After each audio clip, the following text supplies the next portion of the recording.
cuando vi que parte de la historia ya contaba que Joaquín y yo habíamos tomado liderazgo y demás, es como que ahí me cayó la ficha de, claro, mi paso o mi impronta, digamos, en el marco de la historia de la empresa familiar, ya va a quedar para siempre, digamos, ya está. O sea, mi paso por acá no se va a borrar porque yo me vaya ahora.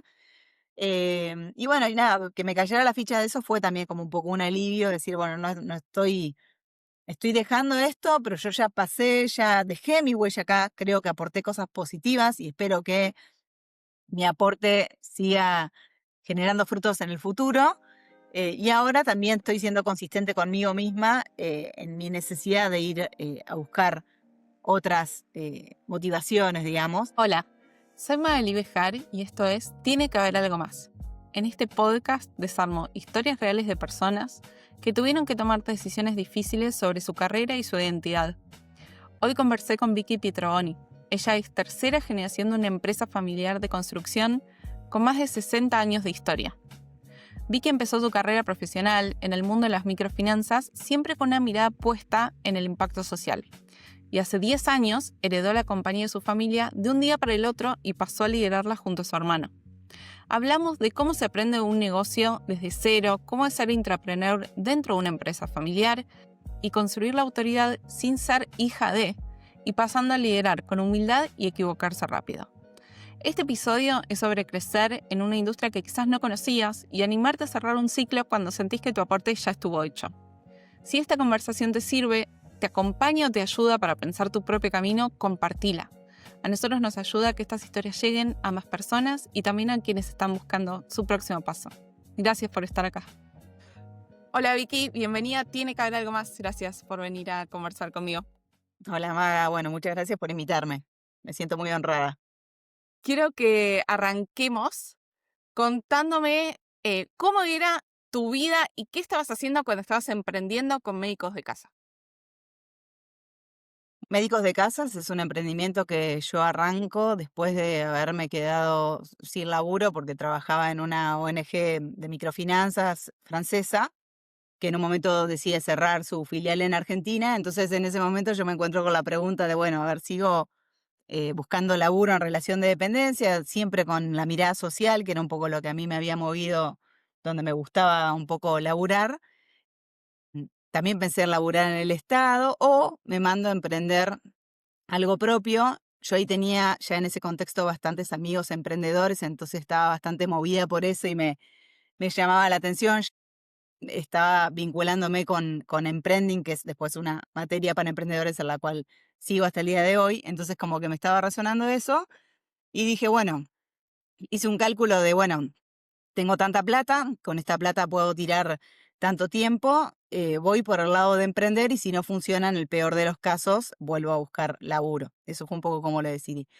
Y ahí creé Médicos de Casas, que Médicos de Casas era básicamente una red de arquitectos que proveían asesoramiento constructivo a vecinos de barrios populares con el objetivo de que la inversión que se realiza en la vivienda, sobre todo en los barrios populares hay mucho de autoconstrucción, el vecino va construyendo como puede su casa poco a poco, planificación, o sea, con el objetivo de que esa inversión que el vecino realizaba en su casa estuviera mejor diseñada, pensada y básicamente se evitara perder dinero haciendo algo que quizás después no resultaba y tenía que volver a hacerse y demás. Entonces era optimizar la inversión que los vecinos hacían en sus viviendas con un objetivo último de mejorar la calidad de vida, por supuesto, ¿no?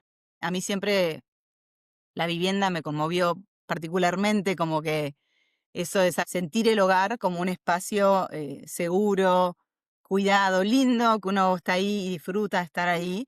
eh, y, y si bien mi necesidad no pasaba por lo económico, por ahí en otros momentos yo no había sentido eso por haberme tenido que mudar del interior a Buenos Aires o lo que sea, como hacer propio ese espacio. Entonces, por un lado yo tenía una conexión desde ese lugar con la vivienda en sí, lo que para mí significaba sentir la vivienda como un hogar, y por otro lado veía la necesidad de, por todos los recursos que se malgastaban por no tener eso planificado, y a su vez uní eso con la necesidad que yo veía de formación, básicamente, de los estudiantes de arquitectura, de tener cierto campo práctico, y sobre todo de que no solamente salgan pensando en su formación en ser el próximo César Pelli, sino en cómo esto resuelve los problemas de las viviendas reales, digamos, de las viviendas que constituyen la mayor parte de las construcciones.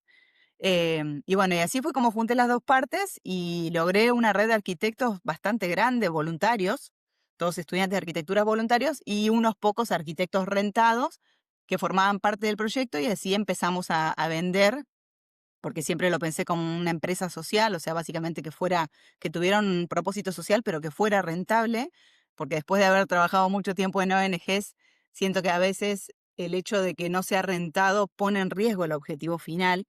Entonces, para mí era muy importante que fuera sostenible económicamente. Y bueno, y así creé Médicos de Casa. Entonces estábamos básicamente haciendo eso, vendiendo servicios en barrios populares. Estos servicios de asesoramiento constructivo eran de distintos tipos. Unos eran tipo una consulta, que era como una especie de visita de médico, por eso Médicos de Casa, para ver, no sé, un problema de humedad que tenía la casa o un problema de estructura que podía llegar a tener o lo que sea. Y otro era más la planificación a largo plazo de, bueno, tengo este terrenito, me gustaría construir esto, ¿cómo puedo optimizarlo? Y ahí era, bueno, una planificación que también incluía un montón de pautas constructivas, porque sabíamos que probablemente ese vecino iba a llevarlo a cabo, o si no iba a contratar a otros vecinos del barrio para hacerlo. Entonces, bueno, estaba muy orientado al segmento y estábamos vendiendo, yo iba a ferias barriales en Moreno y ahí promocionábamos lo que hacíamos, sobre todo la zona de Moreno trabajábamos. O sea que mi semana era eso, ir a Moreno con los arquitectos, relevar, vendíamos, pero todavía no estábamos en punto de equilibrio y yo creo al día de hoy que hubiera sido muy difícil llegar con ese modelo de negocio al punto de equilibrio, pero bueno, estábamos como en pleno testeo e iteración de esa idea de negocio, a su vez haciendo algunas asociaciones con empresas para hacerle una pata que no solo fuera al consumidor, sino también B2B, o sea, venta a empresas, que más que nada eran fundaciones. Y bueno, en eso estaba. Lo difícil que es llegar al punto de equilibrio con un proyecto nuevo.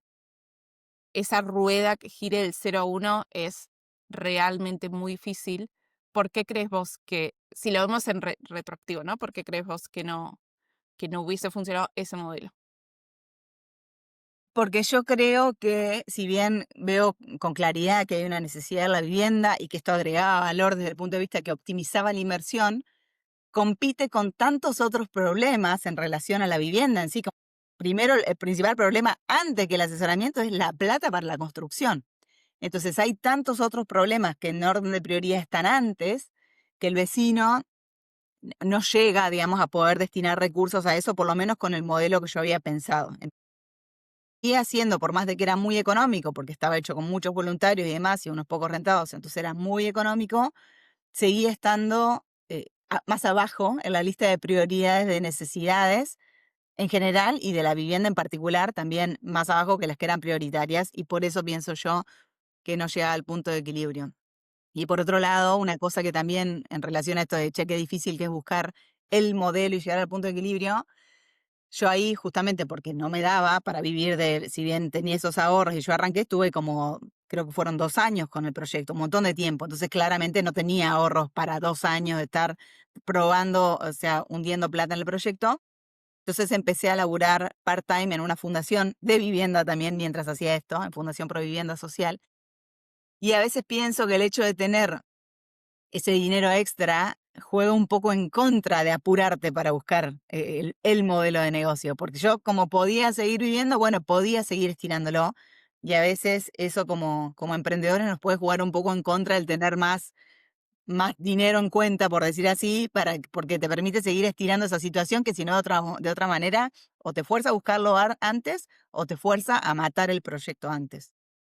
100%. Eso es verdad, cuando tenés la cuenta en cero y tenés que pagarle a colaboradores, ahí te quiero ver, ¿eh? A ver Claro, si el exactamente. proyecto resiste o no.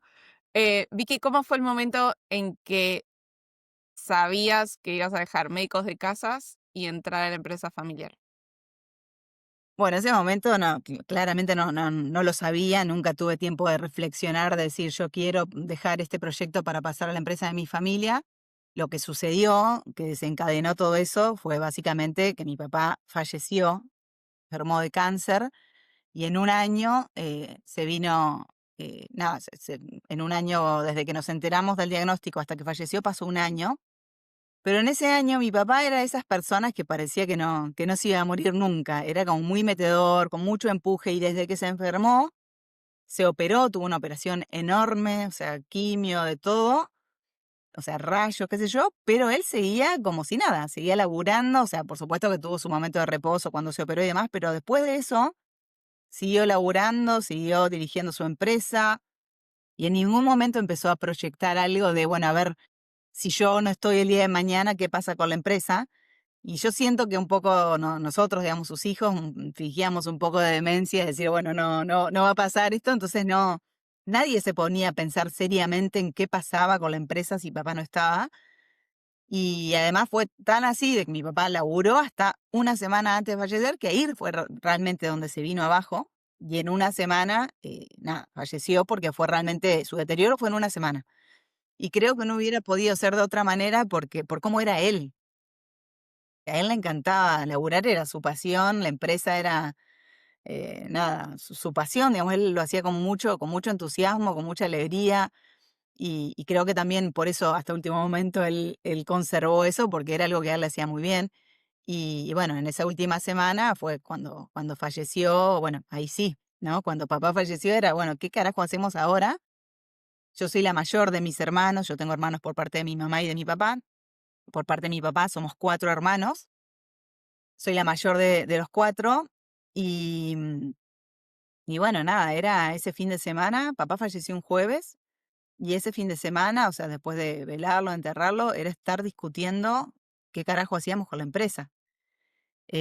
Una empresa que ya para ese momento tenía un tamaño interesante, ni siquiera era una empresa, era un grupo de empresas que operaba en Argentina, en Uruguay.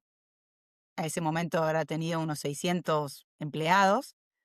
Entonces era una decisión muy No, no, difícil no. y bueno, nada, así fue como ese fin de semana. El primero que dijo: "Yo me meto a la compañía", fue mi hermano Joaco, que en ese momento tendría, creo que 24 años, era muy chico. Y yo tenía 32, si mal no recuerdo.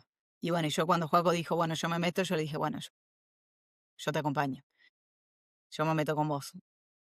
Mis otros 2 hermanos eran bastante más chicos. Y así fue como arrancamos, y ese lunes, 4 días después de que papá había fallecido, me acuerdo que nos paramos en una tarimita, la tarima le decían, que en realidad es una escalerita que está un poquito, conecta lo que era el despacho de mi papá con el resto de la oficina. Nosotros somos de Concepción del Uruguay, Entre Ríos, ahí en Concepción, diciéndole a la gente: "Nosotros nos vamos a hacer cargo, necesitamos su ayuda, por favor, acompáñennos".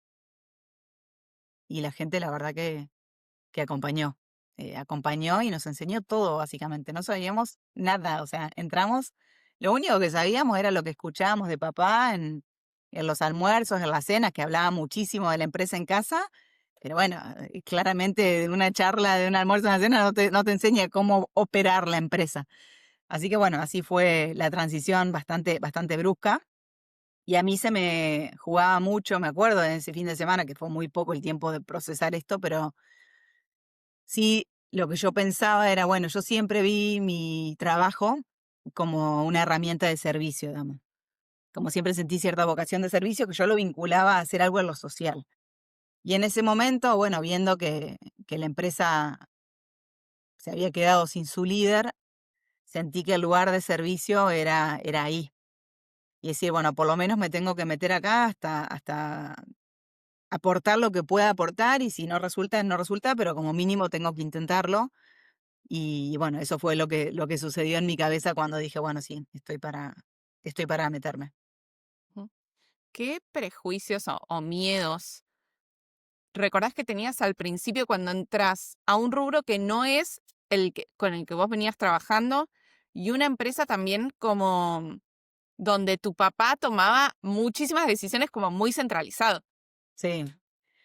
Eh, bueno, nada, tenía el prejuicio esto de, bueno, como si no trabajo lo social, entonces no puedo hacer ningún aporte. Bueno, ese prejuicio lo tenía. También tenía miedo con la industria, con el rubro, que es la empresa es constructora, fundamentalmente de obra pública. Entonces también, bueno, como la empresa de obra pública, siempre mal visto a nivel reputacional por la opinión pública.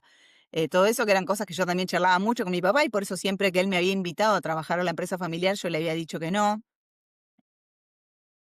tenía ese prejuicio, también tenía, nada, miedos, todos los que te imagines. Que el equipo no nos dé bola, que no entender nada, o sea, tomar malas decisiones. eh, Básicamente no sabía nada del rubro, no tenía ni idea de los contratos, de la magnitud de los contratos, de dónde eran las obras. Así que bueno, fue todo de cero. ¿Cómo hiciste para empezar a aprender cuando no entendés de un negocio en el que te estás metiendo? Lo primero que hicimos con Joaquín, que es mi hermano, que creo que fue uno de los principales aciertos, fue entrar con muchísima humildad. O sea, lo primero que hicimos fue decir, esto no sabemos nada, necesitamos que nos enseñen todo. Eso fue lo primero. Lo segundo fue dedicar muchas, muchas horas de trabajo. Yo vivía en Buenos Aires en ese momento, vivo en Buenos Aires, pero también vivía en ese momento en Buenos Aires y empecé a viajar todas las semanas, pasaba más de la mitad de la semana en Concepción del Uruguay, porque tenía que estar en reuniones, porque tenía que escucharlos a los gerentes, el equipo gerencial estaba allá, porque mi papá vivía allá. Entonces todo sucedía allá, más allá de que había un montón de reuniones por las distintas obras que estaban repartidas en el país y en Uruguay. Había mucho viaje acá en Buenos Aires, donde había grandes clientes y demás. Lo principal, las reuniones gerenciales, digamos, de equipo, eran en Concepción. Entonces yo empecé a pasar mucho tiempo allá, empecé a viajar un montón, y sobre todo muchas horas dedicándole a eso, a entender eso. Humildad y horas de trabajo. Entonces eran reuniones interminables donde empezaban a contarnos los gerentes por ahí la historia de un contrato y decían, bueno, ONU 11 no sé cuánto, y yo no entendía si era el nombre de la obra, si era un tipo de material, bueno, hasta que después empecé, bueno, entonces la ONU 11 es la que está en la ruta 34 de Santa Fe. Me acuerdo de hacerme mapitas para marcarme en los mapas los nombres de las obras, porque a veces el nombre de la obra no coincide con el número de la ruta. Entonces, identificar geográficamente dónde quedaba eso, porque claramente no es lo mismo una cuestión logística para una obra que tenés en Entre Ríos a la vuelta de la esquina que una que tenés en Salta, en San Antonio de los Cobres. Entonces, bueno, para mí era importante para poder discutir con el equipo, entender dónde estaban las obras, de qué tipo de obra se trataba, a quién era el cliente, cómo estaba ese contrato con el cliente a nivel de si nos venían pagando o no nos venían pagando. Eso por un lado lo que hace a lo técnico de las obras. De ahí, imagínate que de la parte técnica en sí, de cómo se hacía la obra, yo no sabía un carajo. Mi hermano, por lo menos, era ingeniero civil, yo soy contadora de formación, pero sí entendía de toda la parte bueno, de números, demás. Medio que naturalmente con Joaquín nos fuimos separando los temas, y los dos ejercimos, los dos éramos CEOs, éramos co-CEOs, o sea, co-gerentes generales. Y eso fue interesante, la verdad, porque fue un ejercicio de nosotros dos de charlar todos los temas, de decidir todo en conjunto, pero también separándonos un poco las áreas que cada uno seguía más de cerca. Entonces, por una cuestión de la formación de cada uno, a él le quedó más la cuestión de las obras, o sea, la producción en sí, y el área técnica de ingeniería, y yo me dediqué más a los números y al cuidado de la compañía en sí en cuanto a tipo números, recursos humanos, procesos, data. Así fue como naturalmente nos dividimos un poco las áreas. ¿Qué fue algo de lo más incómodo que haya pasado en esos primeros meses? Quizás una decisión, una conversación, una reunión que hayas tenido. Una de las cosas que me resultaban incómodas era que el rubro era y sigue siendo muy machista. No sé, me acuerdo que una vez recibí la invitación para la reunión anual que hace la Cámara de la Construcción. Y la invitación decía que era para los socios y las acompañantes. Eso me resultó muy fuerte, por supuesto, fiel a mi estilo, le escribí un mail a la cámara diciéndole, che, pónganse la pila con esto porque ya no va más. Em, Después también me pasaba de ir a reuniones con bancos y que no sé, el gerente del banco no me mirara a mí, sino que se dirigiera a mi gerente de finanzas y a mí como que no, directamente casi que no me tenía en cuenta. Ese tipo de cosas y después cuestiones incómodas desde el punto de vista de la toma de decisiones. Mi papá había dejado como a la mitad la adquisición de una compañía que se llamaba CCA, que era un corredor vial, la empresa tenía un 25% y estaba en negociaciones para adquirir un 25% y con otro porcentaje, otro socio entrerriano, y estábamos en negociaciones para que con ese otro socio entrerriano terminar de comprar la totalidad de la compañía. Y era un contrato muy grande, o sea, estábamos hablando de muchísima plata y yo nunca había negociado una cosa así. Entonces, me acuerdo que eran negociaciones súper ásperas con el vendedor. Y nada, nosotros ahí como sintiéndonos con Joaco muy poco preparados para eso y muy inseguros. Y en un momento me acuerdo que nos dijo algo así como, si tu papá estuviera vivo no estaríamos teniendo esta discusión. Y a mí me salió, me recontra molesté con eso, que se lo dijo a mi hermano, aparte encima peor porque sentí que por un lado tenía que defender a mi hermana y aparte no me gustó. Claramente si yo hubiera podido, hubiera elegido que mi papá estuviera vivo, digamos, pero me excedía. Entonces ahí me acuerdo que como que eso, que me dijera eso me sirvió para plantarme y decir, che, no, no, así no vamos a negociar, como que esto acá, hasta acá sí, este límite no lo puedes cruzar, o hablamos bien o se termina acá. Y eso, bueno, fue como un momento incómodo, pero que nos sirvió para plantarnos. Y después me acuerdo también de momentos de incómodo en el sentido de que nos asustaban. Cuando nosotros asumimos también la empresa al poco tiempo, se ganó un contrato muy grande, que creo que ese contrato cerramos nosotros el número, es decir, la oferta se estaba armando, no me acuerdo bien cómo fueron los tiempos, pero creo que era una oferta que se había comenzado a armar con papá vivo y que terminamos nosotros de poner el precio, digamos, de un contrato muy grande. No me acuerdo, pero creo que andaba cerca de los $50 millones.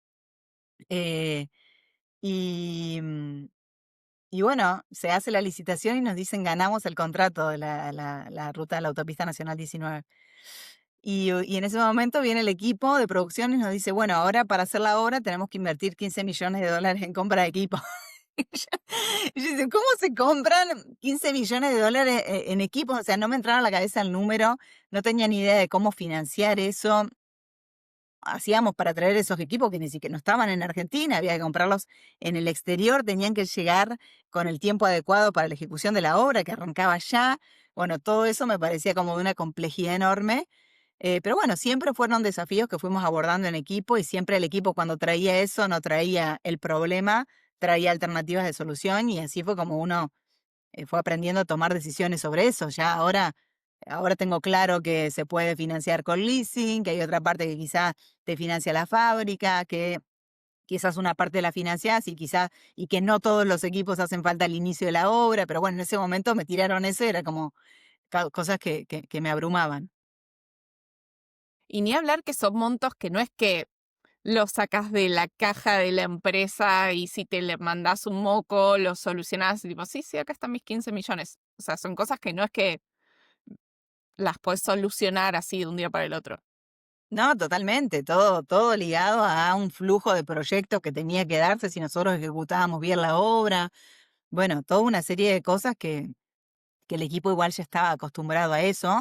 Justo este contrato era el más grande de la historia de la empresa cuando se ganó, entonces era un contrato muy desafiante, no era que hacíamos contratos de ese tamaño todos los días, pero bueno, fue muy, fue muy interesante, digamos, pasar por esa experiencia ahora, eh, pero bueno, en ese momento era muy, muy desafiante. ¿Cuál fue el pedido más loco que tuviste que hacer? Que yo tuve que hacer, y bueno, una me acuerdo que cuando empezamos a ganar en la época de Macri se empezó a reactivar lo que era el rubro ferroviario. Mi papá había estado muy hábil y ya antes de eso había empezado a comprar equipamiento ferroviario para, bueno, pensando en esto, en que en algún momento se iba a volver a desarrollar la infraestructura ferroviaria, tener equipamiento que hiciera la diferencia, ¿no? De que básicamente había muy pocas empresas que tenían ese equipamiento, entonces a la hora de competir tenías un diferencial importante. Y él ya se había equipado con unos equipos muy específicos. Sin embargo, nosotros fuimos a licitar y ganamos una obra ferroviaria y uno cuando va a las obras, cuando licita, puede poner en la obra que haces un compromiso de compra del equipo, pero no tenés el equipo ahí. Hay veces que te exige tener el título del equipo y hay veces que con un compromiso de compra puedes licitar. Entonces, bueno, ganamos esta obra ferroviaria y nosotros no teníamos locomotora, que era fundamental para empujar el tren de trabajo automatizado, que era lo que te permitía renovar la vía con el mecanismo que habíamos licitado. Entonces, bueno, fue salir a comprar una locomotora y acá en Argentina había muy pocas, porque no llegábamos a tiempo a comprar una 0 km, porque no llegaba.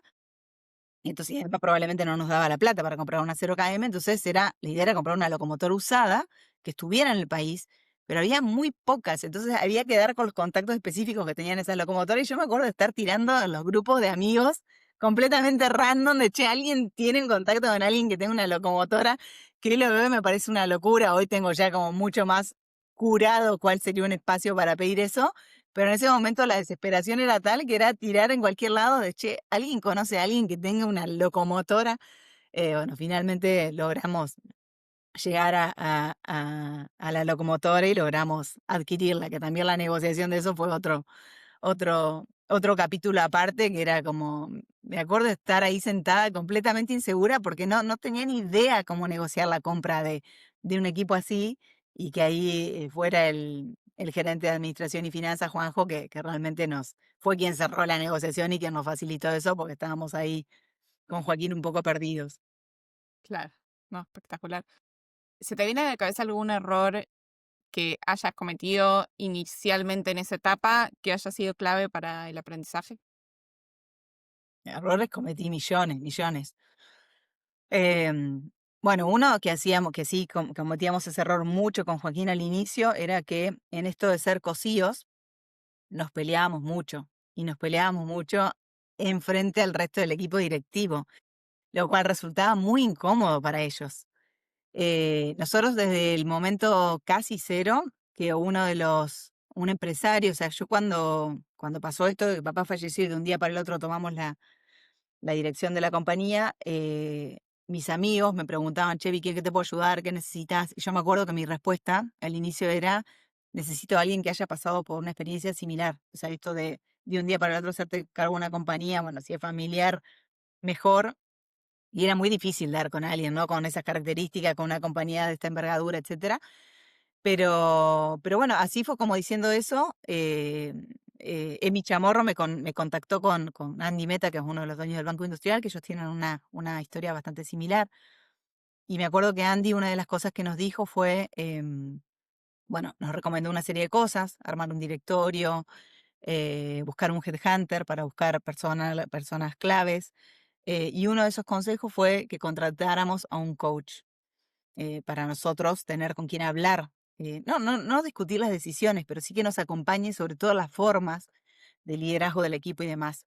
Y desde el momento cero, que con Joaquín íbamos a un coach, al cual al día de hoy seguimos yendo, que se llama Norman Pickholz, y que nada, le debo mucho de cómo nos fue enseñando, sobre todo a conducir el equipo, porque en última instancia se trata muchísimo de cómo tratar con las personas, de cómo liderar equipos, más allá de las decisiones técnicas o de plata en sí que uno pueda tomar, que también son muy significativas. Si sos malo coordinando los equipos, te genera grandes problemas, porque yo creo que la mayor parte de los problemas tienen que ver o con la comunicación o con el liderazgo, digamos, con la coordinación. Y él nos ayudó mucho y nos ayudó mucho a aceitar el vínculo entre Joaco y yo. Nosotros nunca habíamos trabajado juntos, o sea, una cosa es compartir como hermanos, nos llevábamos bárbaro, pero nunca habíamos trabajado juntos con modelos mentales muy distintos.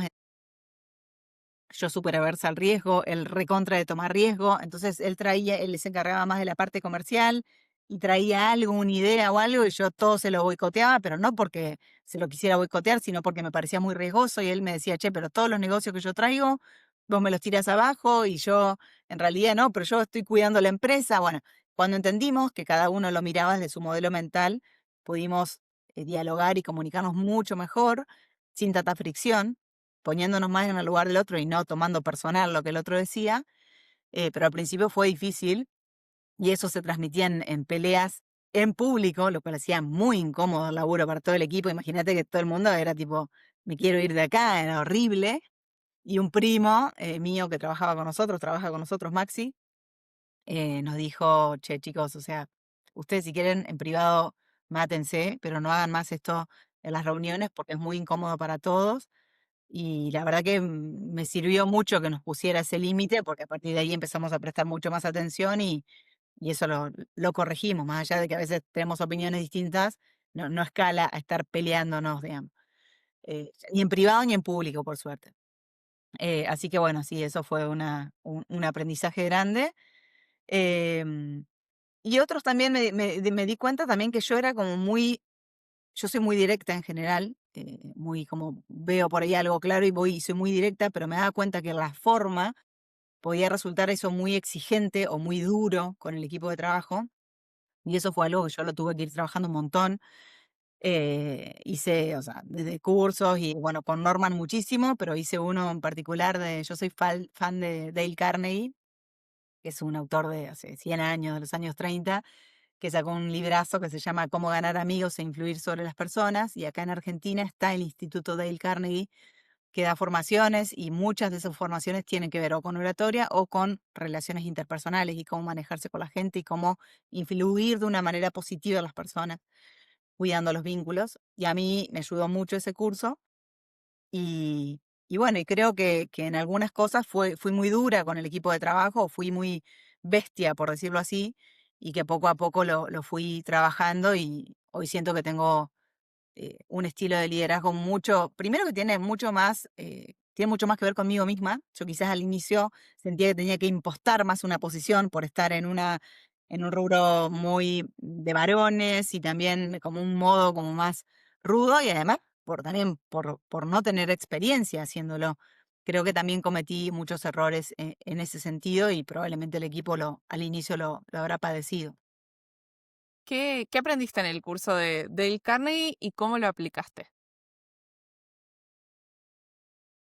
Bueno, primero que nada, esto de siempre empatizar, ponerse en el lugar del otro y tener la precaución de estar atentos a primero siempre resaltar lo positivo de la persona y no lo negativo, lo que tiene para mejorar. Eso por un lado, y cuando uno eso lo aplica en el feedback, por ejemplo, que les da a las personas, o che, sabes que un colaborador tuyo tiene algo para mejorar, pero seguro que tiene cosas positivas, entonces esto no es adornar, sino tener la precaución de destacar lo que hace bien, que uno no estamos entrenados para hacer eso, para estar dando halagos, que eso es algo lindo, y como bueno, entrenar un poco eso desde la pavada de cruzarte con alguien y decir, che, qué lindo que te queda el labial que te pusiste, hasta en el trabajo, practicar eso y tenerlo presente. Y bueno, el principio número uno de Dale Carnegie, que a mí me encanta, es no critique, no condene, ni se queje. Em, Dejar de lado esto de la queja y tratar de ir por soluciones constructivas. Decir, che, bueno, a ver, algo me jode. Lo primero que hago es no discutir con esa persona o quejarme de su modo, sino ir y hablar de, che, a ver, esto creo que no está funcionando, cómo podemos mejorarlo, cómo podemos construir sobre esto. Y una cosa que le agrego yo, que lo aprendí más en otro curso, que es una formación que hice de controller de negocios en España, en ESADE, en Barcelona, es que siempre el rol de facilitador o de resolvedor de problemas, por decir así, tiene mucho de servicio. Vos tenés que ponerte, o por lo menos lo que a mí me ha funcionado, es ponerte al servicio del otro para tratar de resolver un problema. Entonces, si hay que resolver un problema, no es solamente decir, che, resolvelo, que obviamente cuando vos tenés gerentes o jefes con autonomía, muchas veces le vas a decir, che, esto trata de resolverlo. Pero si el problema es realmente que o sea, genera ruido en distintas áreas de la compañía y demás, tenés que involucrarte, tenés que poner cabeza en eso, tenés que tratar de ser facilitador de conversaciones y ponerte un poco al servicio de ese proceso de resolver problemas, porque si no es como un poco cómodo y no te estás involucrando con lo que quizás realmente es el fondo de la cuestión. Total. ¿Cómo hiciste vos para hacerte espacio en tu rol cuando primero entran dos a liderar cosíos sin la experiencia, a reemplazar el rol de tu papá, y a la vez hacer el rol propio, ¿no? No ser un calco de tu papá para que te digan, no, tu papá lo hubiese hecho diferente. Y sí, claramente, pero hacerte como ese propio nombre que no sea, bueno, la hija, ¿no? Es la hija, entonces viene acá a decirnos qué hacer. Yo creo que lo que más autoridad te da en ese sentido, o sea, peso político dentro del lugar donde estás y que no seas la hija de, es el laburo. Si yo no hubiera puesto las horas de laburo que puse, el esfuerzo que puse, nadie me respetaría dentro de la empresa. Entonces, lo primero es ser consistente, digamos. A mí no me da autoridad, o te puede dar autoridad un tiempo muy cortito, la autoridad formal de decir sos hija de. Pero si después no vas, laburás, te involucrás y dedicás un montón de esfuerzo a eso, no va a estar dado por sentado el respeto o el poder político, digamos, dentro de la empresa. Yo creo que es más que nada a base de trabajo. Claro. ¿Y qué decisiones te tocó tomar que quizás eran poco populares? Puede ser en general o puede ser en comparación a cómo se hacían las cosas también.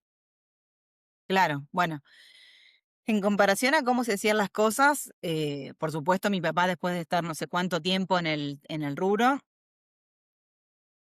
tomaba muchas decisiones de manera intuitiva, por decir así, ¿no? Veía 2 o 3 datos y ya podía decidir perfectamente lo que convenía y lo que no. Y nosotros tuvimos que cambiar ese mecanismo de toma de decisiones porque claramente con 2 3 datos no hacíamos nada. Entonces empezamos a basarnos mucho en la información que teníamos. Entonces, en eso mi papá fue bastante visionario en empezar a tener tableros de controles de las obras. Entonces nosotros teníamos cuánto ganaba cada obra, cuánto perdía, cuáles eran las que perdían, dónde tenían, qué porcentaje de desvío tenían y en dónde tenían esos desvíos dentro del rubro, o sea, se suponía que tenían que gastar tanto en materiales, tanto en equipo, tanto en personal, bueno, a ver, dónde, cuánto estaban gastando en realidad y por qué tenían desvíos. Entonces, hacer todo ese análisis de desvíos y eso implicó también con producción un gran trabajo de, bueno, a ver, dediquemos tiempos a analizar los desvíos. Si hay un desvío en una obra particular, llamarlo al jefe de obra y charlar con él qué está pasando, a ver cómo lo podemos corregir. Mucho más en la data. Entonces, eso implicó básicamente ordenar también muchos procesos para que la data fuera la adecuada. Y eso, bueno, al principio era, qué hincha pelota, otra vez con el tablero de control. Pero bueno, eso al día de hoy está recontra institucionalizado, a nadie se le ocurre no tener el tablero de control del mes.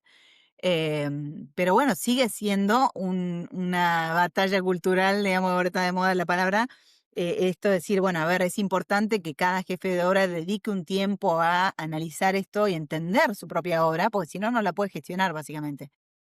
¿Cómo pensaste el cambio de rol de pasar de co-CEO a controller?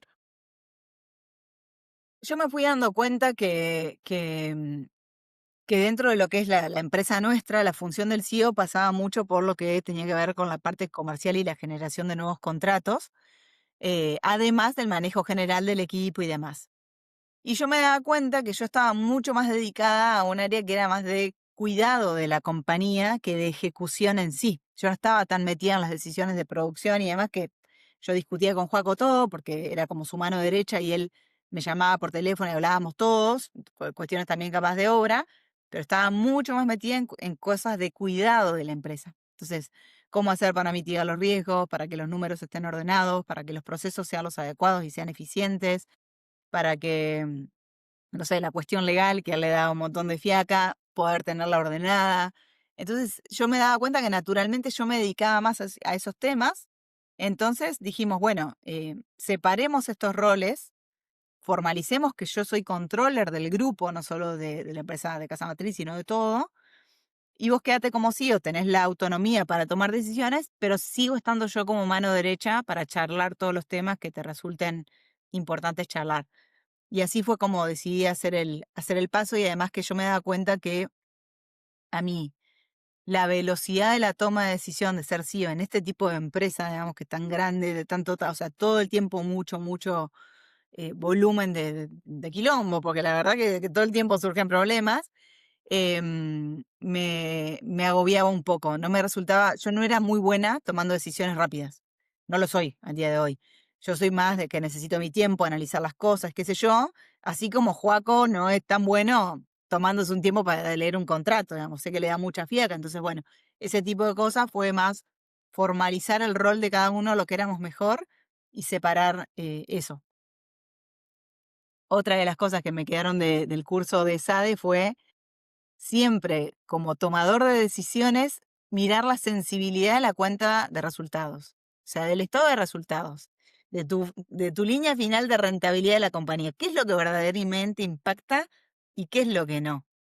Si hay algo que es secundario en eso, que el impacto que genera es, no sé, yo te puedo decir, bueno, a ver, el ingreso que generamos por venta de movilidades usadas al año. Bueno, es súper marginal en relación al ingreso que generamos por ejecución de obra. Entonces no tiene sentido que el CEO o que su mano derecha dedique tiempo a analizar eso en profundidad cuando hay otros temas prioritarios, salvo que eso esté perfectamente organizado y ahí sí puede ir bajando.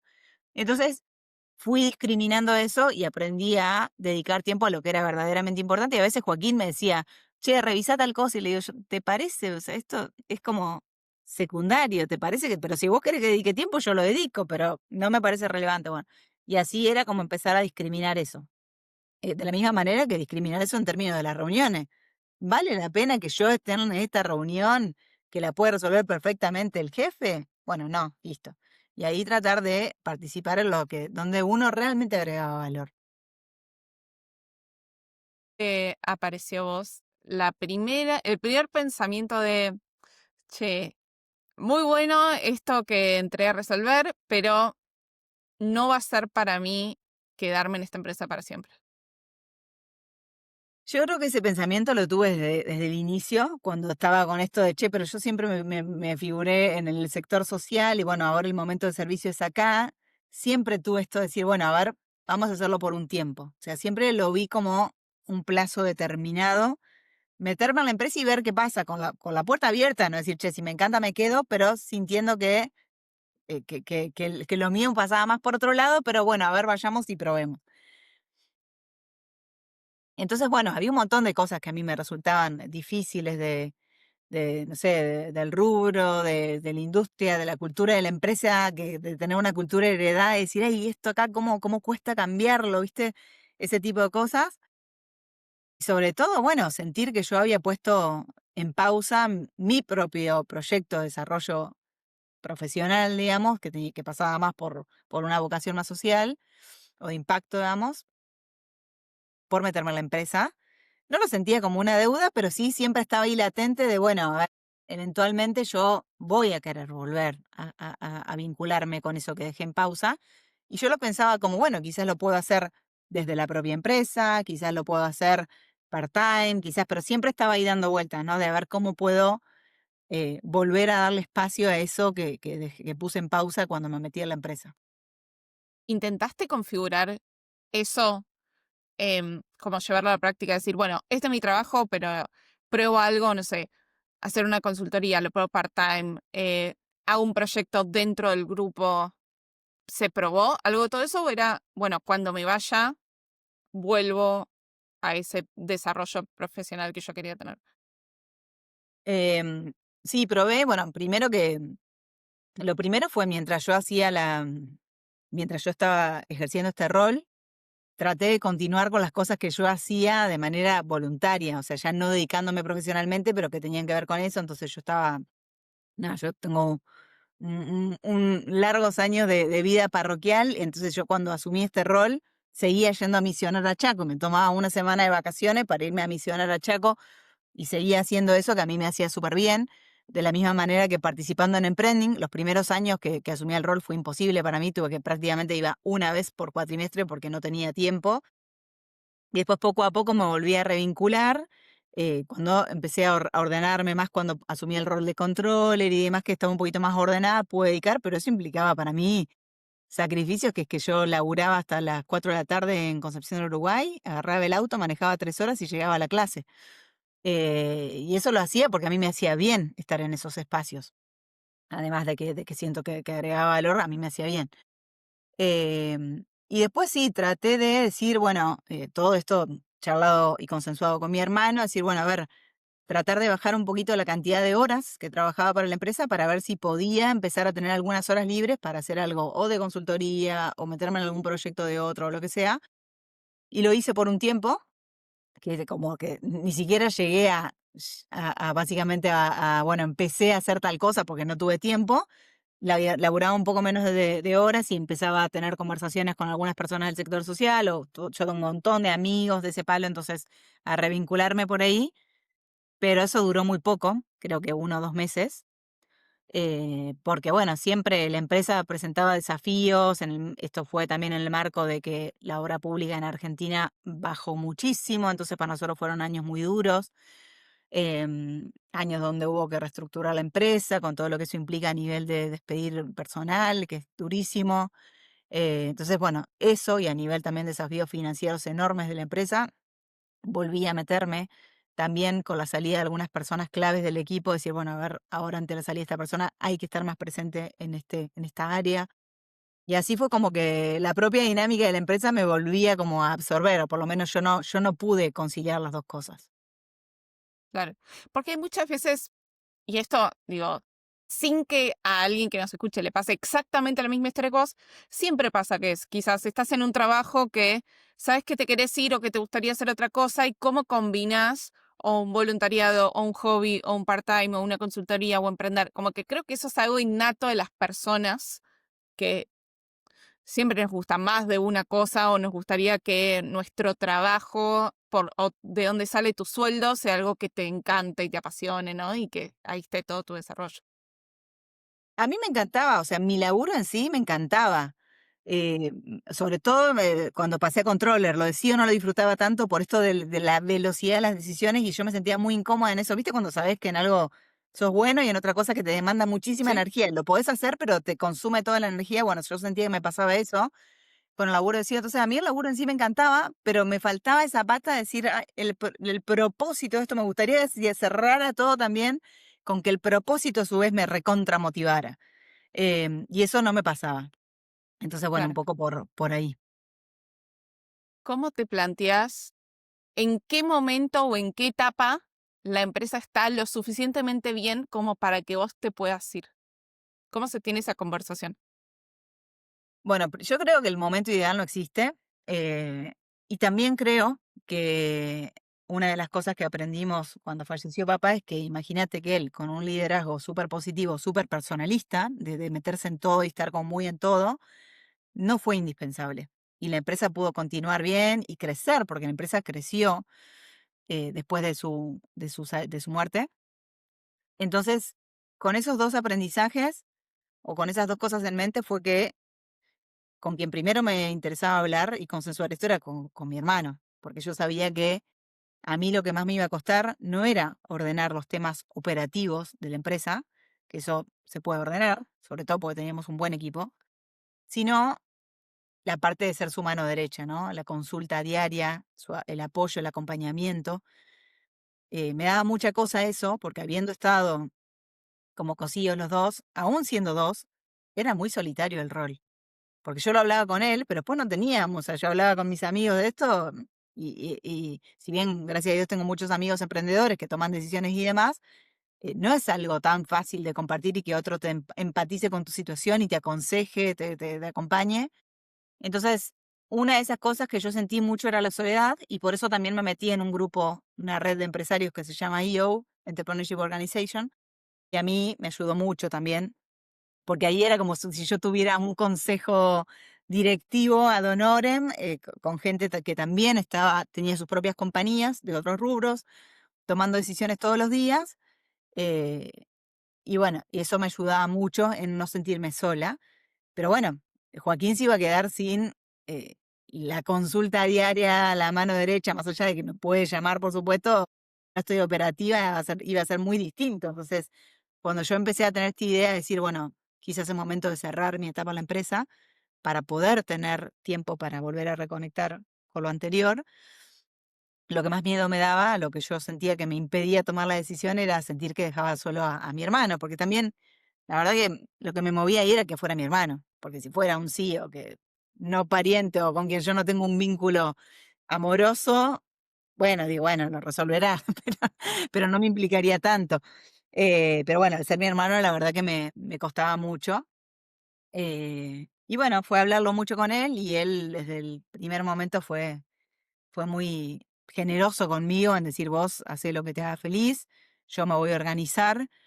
Por supuesto que me da miedo quedarme solo, preferiría que te quedaras, pero más priorizo que vos te sientas bien, digamos, porque también él priorizaba el vínculo de hermanos más que el vínculo empresarial, digamos, que teníamos.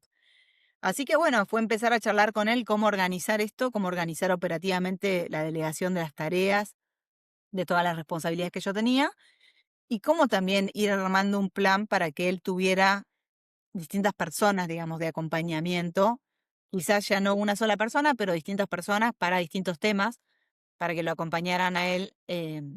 Y bueno, así fue como lo planificamos. Y desde que tomé la decisión hasta que me fui, pasaron unos 5 meses más o menos, que poco a poco ya primero hablé con un equipo, o sea, con el equipo que me reportaba directamente. Perdón, primero hablé con todos los gerentes, después con el equipo que me reportaba directamente, empecé a trabajar eso, después con toda la empresa y así.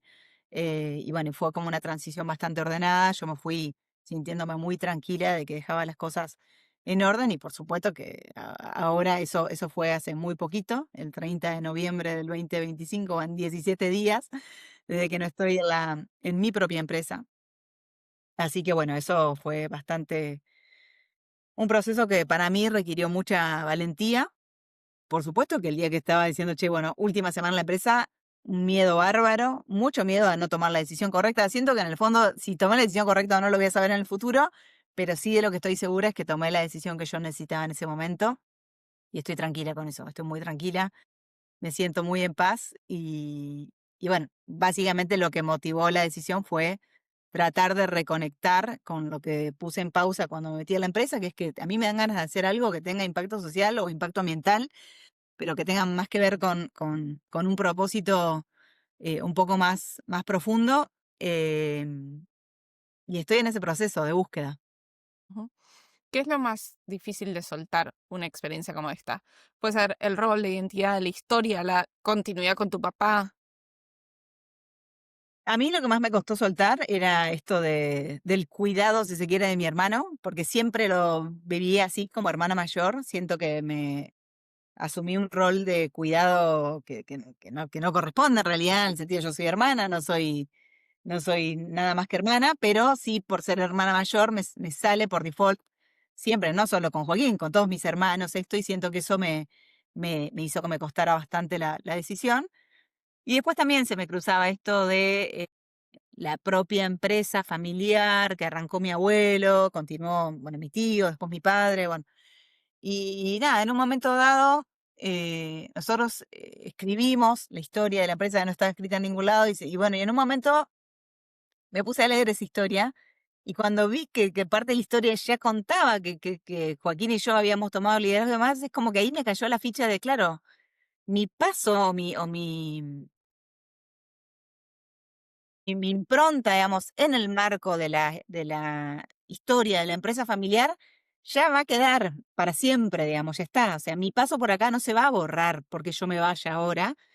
Y bueno, y nada, que me cayera la ficha de eso fue también como un poco un alivio, decir, bueno, no estoy dejando esto, pero yo ya pasé, ya dejé mi huella acá, creo que aporté cosas positivas y espero que mi aporte siga generando frutos en el futuro.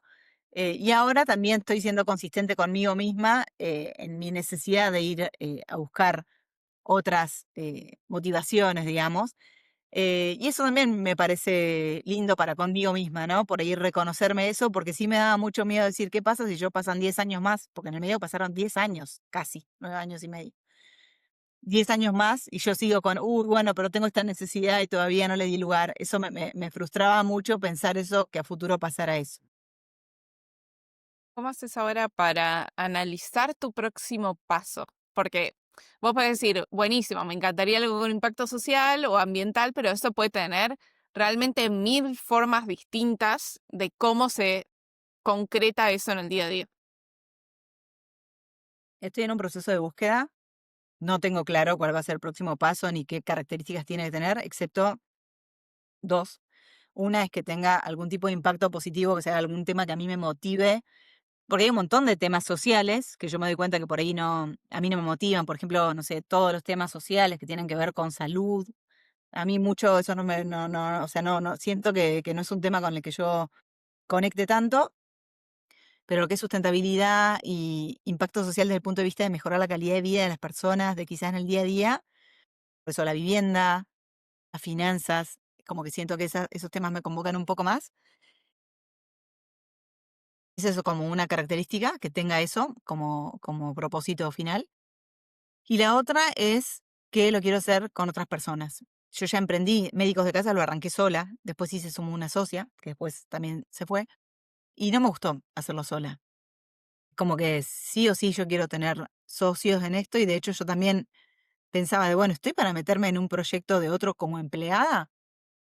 Creo que sí. Si me copa mucho el proyecto, sí. Siento que igual tendría que tener ciertas características de que yo pueda participar en cierta toma de decisiones, porque me gusta eso, digamos, incluso también como consultoría. Yo he dado consultoría, me gusta hacerlo porque siento que ayudo, pero siento que eso, si yo hago eso, que podría hacerlo tranquilamente como un puente entre una cosa y otra, siento que sería algo part-time, porque a mí en el fondo me gusta estar tomando decisiones y pudiendo ver cómo impacta mi decisión en la ejecución de determinada cosa. Y como consultor uno aconseja, pero no toma la decisión en sí. Eh, y bueno, nada, eso, como que creo que podría hacerlo como empleada, pero también con ciertas características, o sea, que sea poder tener incidencia en la toma de decisiones, poder ver el todo. Entonces, a veces yo pensaba, bueno, podría trabajar en una empresa gigante y si solo veo un pedacito, probablemente no. Si también es muy restrictivo en términos de las libertades, quizás tampoco, porque yo también me acostumbré a una determinada dinámica donde puedo manejar mis tiempos, más allá de que en la empresa creo que la empresa manejaba más los tiempos que yo, pero sabía que tenía cierta flexibilidad. Eh, y bueno, creo que hay algunas cosas que las tendría ahí como medio como innegociables, pero la verdad que el qué lo tengo muy poco claro y para tratar de ir visualizándolo mejor, lo que yo hago es tomarme cafés con gente que siento que me puede inspirar ideas, conectar con personas, contarles la idea mía así de vaga como la tengo, de que simplemente sé que quiero hacerlo esto.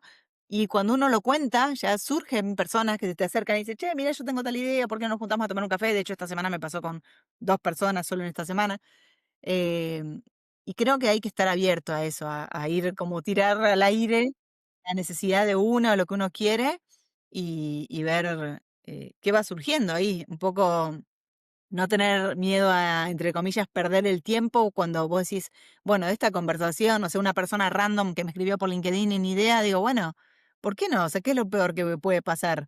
Tomarme un café de 1 hora y en el peor de los casos no pasará nada. Así, igual que eso yo pensaba en mis citas de Tinder. Lo peor que puede pasar es 2 horas que me fumo a alguien que por ahí es un embole, pero bueno, así todo conocí a mi marido por una aplicación de citas, así que tan mal no me fue. Muy bien, Andrew, eh, que cortó la racha de Tinderela. Sí, sí, tal cual. Contame cómo fue entre toda esta transición, los 10 años, cambio de rol, hacer crecer la empresa, crisis en obra pública en Argentina, además tener una hija. Eh, bueno, la verdad que fue hermoso, por sobre todas las cosas, pero bueno, a nosotros no fue muy fácil tampoco tener a nuestra hija. Yo, o sea, primero cuando papá fallece, yo recién estaba hace 5 meses de novia con Andrés, mi actual marido, así que bueno, arranco todo este quilombo mientras me conocía con Andrés, bueno, gracias a Dios va todo bien, qué sé yo, decidimos casarnos, nos casamos. Y él fue clave también en el acompañamiento de todo este proceso, porque si no tenés al lado una persona que te acompaña en la intensidad de lo que implica el rol, es muy difícil también. O sea, tu compañero o compañera tiene que entender esto, lo que implica el rol, porque si no es imposible. Así que para mí eso fue fundamental, su acompañamiento. Y bueno, después de eso fue pasando el tiempo, qué sé yo, y cuando decidimos ser papás, que un poco recién arrancaba la pandemia, un poquito antes de que arranque la pandemia, bueno, nos dimos cuenta que no nos iba a ser tan fácil, teníamos algunos problemas de fertilidad, entonces empezamos con eso, en el marco de la pandemia, era re difícil hacer estudios, qué sé yo, así que fue un proceso también y todo eso era en el marco de estar ejerciendo el rol, creo que en ese momento todavía era CEO. Para mí eso es interesante porque uno a veces cuando lo ve de afuera o no sé, mirás las redes sociales o qué sé yo, es bueno, si vas a hacer un tratamiento no tenés que estar estresada, qué sé yo, y hay veces que la vida propone cosas que por ahí no son las ideales Y la verdad que yo hice 3 tratamientos de fertilidad mientras estaba haciendo ese rol que era súper demandante, en lo físico, lo intelectual, en lo emocional. Y yo siento que lo hice, que digamos, yo siempre fui de estar como muy haciendo un montón de cosas a la vez. No soy una persona zen, que en mi casa esté al pedo todo el día, no me caracterizo por hacer eso. Siento que también, por lo menos lo que yo aprendí es que si uno quiere ir en contra de la corriente y hacer esos procesos como si fuera otra persona, bueno, es más estresante eso, pretender ser alguien que no sos, en cuanto a decir, bueno, ahora me voy a quedar un mes reposando, es imposible. O sea, y no es algo que yo elija. Entonces, para mí eso fue también un aprendizaje de decir, bueno, me relajo, lo voy a hacer como puedo, confío en que esto va a salir bien y también, bueno, en el marco de eso, obviamente, no bajar los brazos, ¿no? Seguir intentando. Nosotros hicimos tres tratamientos de ICSI, se llama, de fertilidad con in vitro, y recién en el tercero logramos llegar a el embrión que después fue nuestra hija. Entonces, nada de eso fue fácil y todo eso lo hice en el marco de todo lo otro que conté antes. Eh, y para mí compartir esa experiencia es re importante, primero porque no me parece que tenga que ser un tema tabú para nada, y segundo porque siempre digo que entre lo ideal y lo posible prefiero lo posible, y para mí lo posible en ese momento fue hacer el tratamiento en el marco de esas que eran mis condiciones actuales. Y gracias a Dios salió bien. Y en el tercero pude tener a mi hija, que se llama Praga, y es lo más. Y la verdad que también todo ese rol súper demandante, en ningún momento o sea, obviamente que competía en términos de tiempo en sí, obviamente yo tenía tiempo para mi hija, que era acotado, porque también tenía un tiempo para la empresa y demás, y además porque quería hacer otras actividades, yo soy súper amiguera, siempre me gusta hacer cosas con mis amigos y demás, pero nunca me impidió disfrutar de mi maternidad para nada. Yo a los 3 meses también, o uno puede decir, no, bueno, pero lo ideal es que pases más tiempo. Yo a los 3 meses volví a trabajar, también trabajaba un poco más de mi casa y demás, viajaba menos, pero también viajaba entre ríos, viajaba con Praga, mi marido, la niñera, y hacía toda esa logística y iba y volvía y demás, que probablemente otro lo vea afuera y le parezca una locura, pero fue la forma en que yo lo pude hacer. Y era la forma en que yo podía conciliar mi vida familiar con mi vida empresarial en ese momento. Y la verdad que no me arrepiento para nada de eso. Lo súper, súper disfruté y disfruto al día de hoy mi maternidad, a pesar de que estaba en el marco de algo que era súper demandante en términos de tiempos y intelectual y emocionalmente. Em, y un poco lo que yo saco de eso es esto, no pretender ser una persona que no sos, digamos. Si yo siempre fui así como de estar con un montón de cosas, súper activa y demás, no voy a pretender ahora volverme a una persona que está todo el día en la casa con mi hija, porque no me saldría y no creo que eso sea bueno tampoco para mi hija en sí, en el sentido de que si yo no estoy satisfecha, probablemente no le transmita cosas lindas a ella. En cambio, de esta manera, yo la verdad que disfruto mucho el día a día con ella, este, y para mí eso ha sido un lindo aprendizaje. Y está genial que lo cuentes porque problemas de fertilidad es súper común. Una de cada 7 parejas pasa por algo así, sea exactamente como te pasó a vos o similar. Pero además estos procesos, la parte de quédate más tranquila en tu casa, también, como por si alguien no lo conoce, esto requiere que vos misma te des inyecciones en momentos muy específicos en el día. Entonces, también pongámoslo eso en contexto, ¿no? Estás trabajando, puedes tener una reunión súper importante o no, o estás en la oficina y vos con la aguja en el baño. Exactamente, sí, yo me acuerdo que me iba con el bolsito, con las inyecciones, con el refrigerante, todo, viajaba a Concepción y a la noche me daba las inyecciones, y yo y al otro día, nada, seguía laburando, pero, o sea, obviamente después hubo días cuando tenía las intervenciones, iba a quirófano, aunque tenía que hacer reposo y demás, obvio, tampoco soy una loca. Yo sí, como, bueno, buscar la forma de poder hacer todo siempre que se puede. Obviamente hay momentos donde hay que decir, bueno, ahora no puedo. No sé, había momentos, me acuerdo que cuando estaba embarazada, ya que bastante avanzado el embarazo, estábamos cerrando una oferta muy importante en Uruguay.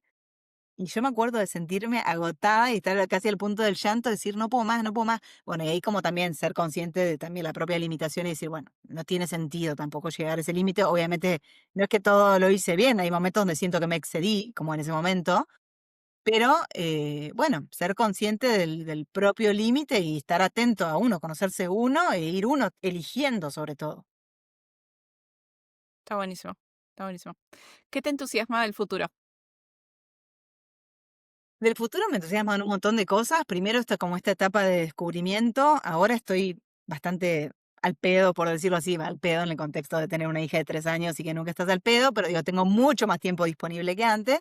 Y eso me encanta. Yo nunca me llevé muy bien con estar al pedo y siento que estoy fluyendo re bien con eso y que lo estoy disfrutando, lo cual para mí es una novedad. Y eso me encanta, descubrir estas cosas nuevas de mí que por ahí no conocía o cómo soy en este momento, esta Vicky, en esta situación, estando con más tiempo. Y después me entusiasma que estoy convencida de que cuando encuentre la idea o para mí lo mejor que podría pasar es sumarme a un emprendimiento que me copa, que ya esté funcionando y que me permitan entrar como socia, porque ahí uno se involucra mucho más si es de uno. O sea, creo que ese sería para mí el ideal. ¿Por qué que ya esté funcionando? Porque yo creo que no soy tan buena en la etapa de 0 a 1. Creo que soy mucho mejor en la etapa de hacer crecer algo. Pero bueno, eso no quita que no pueda arrancar desde una idea, pero sí o sí siento que necesito un coequiper para ese proceso. Y me entusiasma mucho que siento que si encuentro esto, el emprendimiento que me cope, la empresa, la idea, lo que sea, cuando me pasa eso se me enciende como una llama adentro que logro convencer muy fácil a la gente y sumar gente o vender o lo que sea, es como que me sale natural. Que cuando eso no lo tengo, me cuesta mucho más. Confío en que eso se va a dar y estoy tratando de no ponerme ansiosa con eso. Hasta ahora no estoy ansiosa, pero digo, bueno, ahora estamos en diciembre, ¿qué pasa si en marzo estoy recontra perdida todavía como por dónde ir? Bueno, ahí no sé cómo me sentiré. Por ahora, por suerte, viene el verano, que es una etapa más chill. Pero bueno, me entusiasma mucho eso, que estoy segura de que va a pasar eso. Y que cuando Está pase voy a buenísimo. poder agregar mucho valor. Vicky, gracias por venir, contar esta historia. Me alegra mucho que la contamos fresca porque estás recién salida de la empresa, y poder contar los procesos, cómo pensás el próximo paso, cómo pensás salir, cómo pensás entrar, y eso es súper valioso. Bueno, gracias a vos, Maga, por la entrevista. La verdad que estuvo re lindo. Lo pasé muy bien. Qué bueno. Te mando un abrazo, Vicky, gracias. Bueno, besito. Adiós. Chao, chao.